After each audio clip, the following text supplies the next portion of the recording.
Y poco más. Y en el arco ese, donde, bueno, eso tú sabrás. Pero en el arco, en ese arco es donde se reunía básicamente toda la familia. Y allí, pues, cuando hacía calor, ahí estabas más fresco.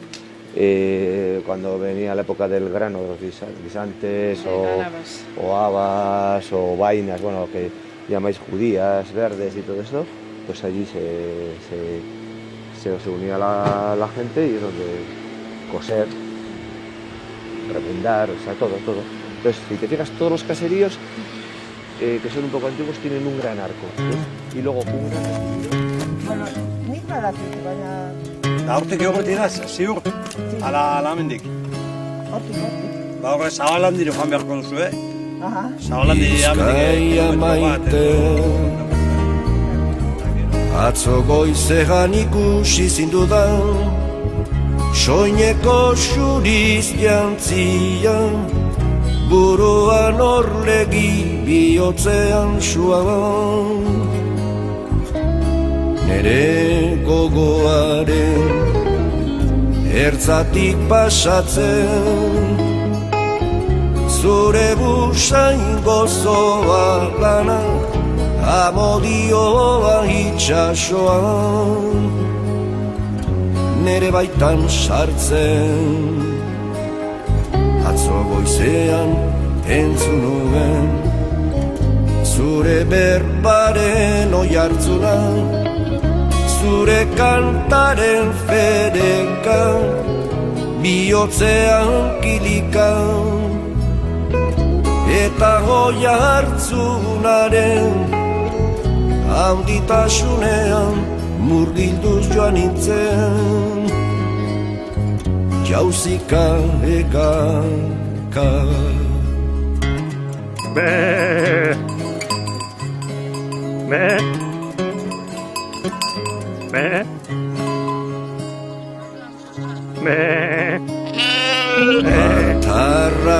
Atarratzean arbasoen baratzaren ondoan, bertxotan eta dantzan, lotu zinen alai piperreta gatzan.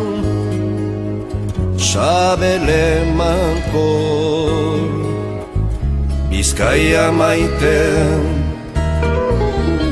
atzo goizean ikusi zindudan, soineko xuriz jantzia, buruan orlegi bihotzean suan.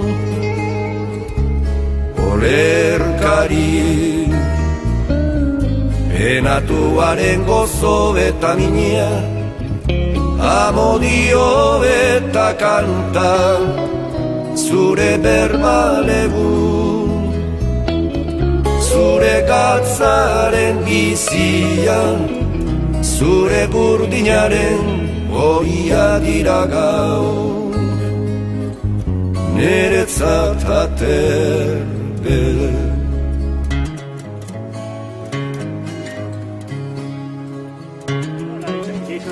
Y ahí lo veréis. Pues si no seguís por la carretera también está ahí mismo a la derecha. Andrea, un asunto que es muy interesante, el proceso de formación de esas rocas. ¿Cómo? Me estás grabando. Claro.